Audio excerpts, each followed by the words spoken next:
Hello, my people. Merry Christmas. Happy New Month. I wish you God's blessings this month of celebration as we celebrate Jesus. Okay, so as we are preparing and getting things ready for the Christmas celebration, I just want to remind us that we should be preparing and getting things ready, not just for the January joint application, but also for the December applications. Yes, you heard me.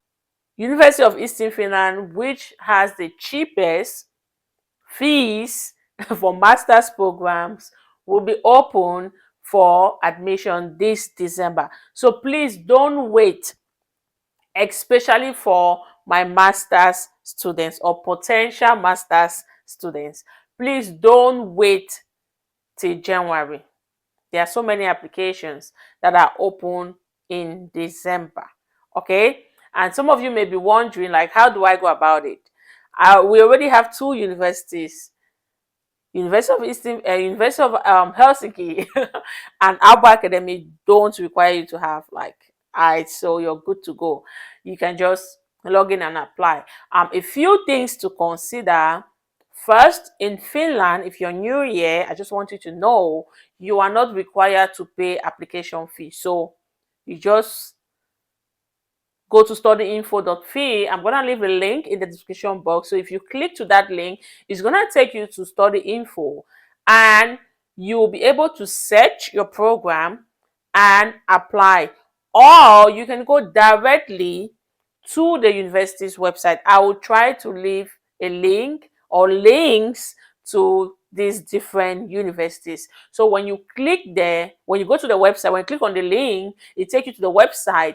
You'll be able to access the different programs that are open for admission, and even the ones that are still to open, you have this information and you'll be able to apply from there. Okay, it's straightforward.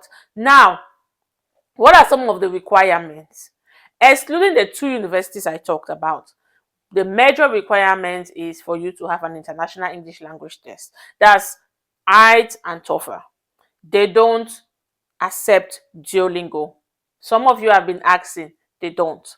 Okay, so if you have your international English language test, you should have your passport, you should have your bachelor's degree program, like the certificate, sorry, not program.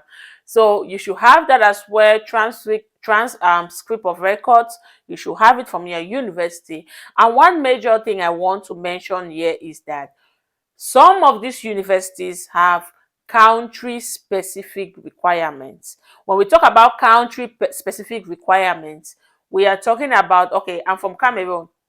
Maybe people from the UK, people from South Africa, maybe they are not required to submit their transcript of records and certificates by themselves.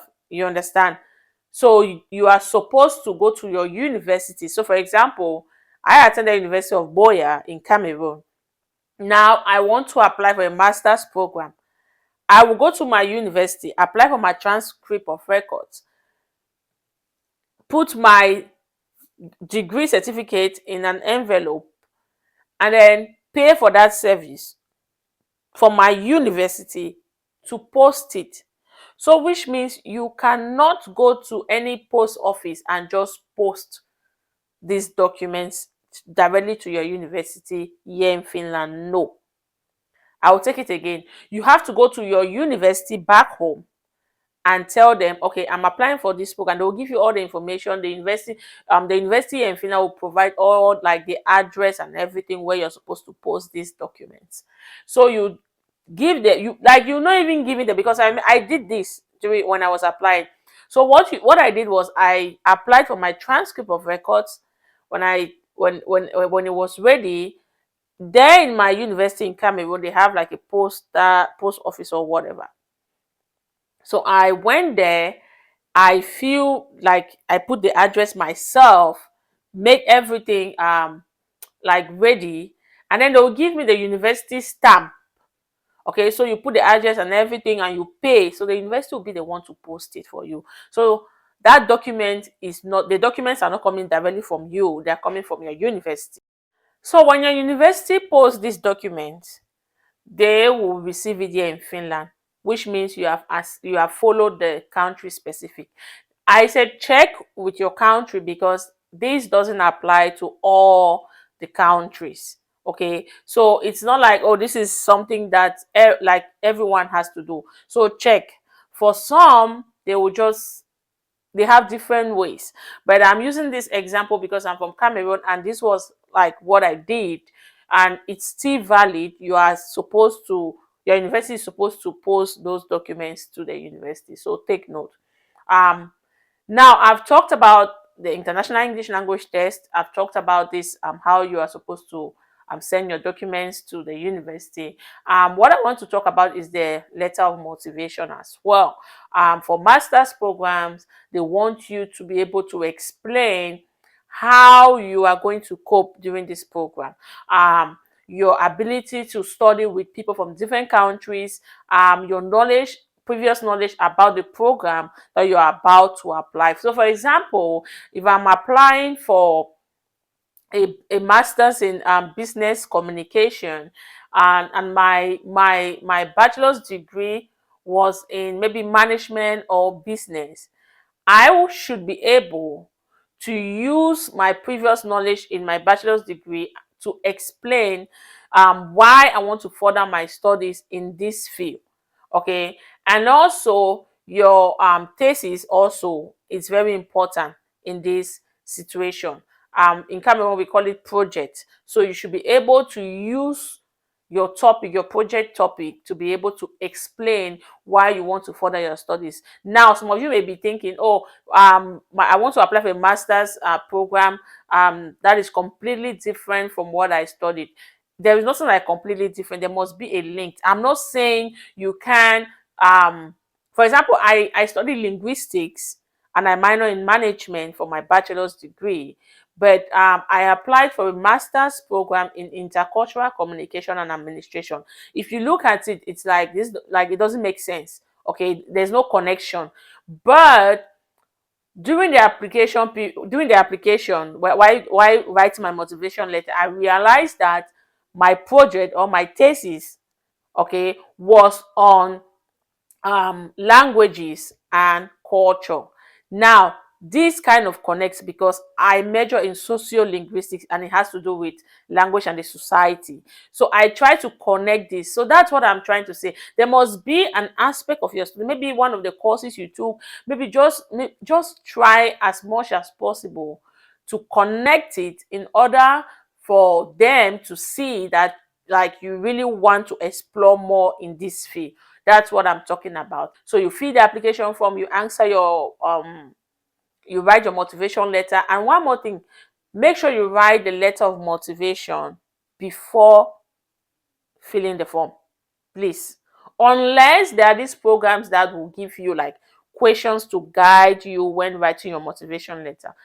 But don't go and start typing your motivation letter on the application form.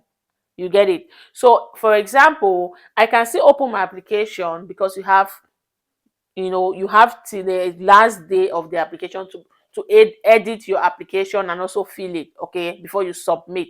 And even if you submit, you can still edit it. So don't go in the application form and you're typing. No, write in a word doc, write like come up with a word document so that when you are done, you can also do some corrections. People can help you with the proofreading and everything, and then you just copy and you paste it there. That's what I'm talking about. All right, so when you have all this and you sent your documents, the things you should know about masters is some schools start, they start sending out admission letters in April, May already. Yeah. And if you want to apply for the Finland scholarship or any other scholarships that are available, you can apply right away. You don't need to write a different application form. You don't need to fill a different application form or write anything. You just have to indicate there while filling your application that you are applying for this scholarship as well. Okay, so please, I will leave the link in the description box, and please make sure you familiarize yourself with the university, with the programs, and also the fees. Fees is very important. I always say for master's program here in Finland, there is a 90% chance that you will be admitted. But the problem now is the fees, especially if you coin your motivation letter really, like if you are somebody that can write, convince, like if you write in a convincing way, you'll be able, like, you get the admission. But the problem sometimes is the fees. So please make sure you know about the fees. Like, check this program in this university, check this program in this other university, compare the fees, okay, before applying. Don't just apply because you want to apply. All right. Okay, and you can apply for these master's programs and also apply during the January application. So don't limit yourself. Make use of these different opportunities. And like I mentioned, I'll be giving this reminder all the time. Finland is a little bit difficult when it comes to you, like after graduation. So you should know that before coming.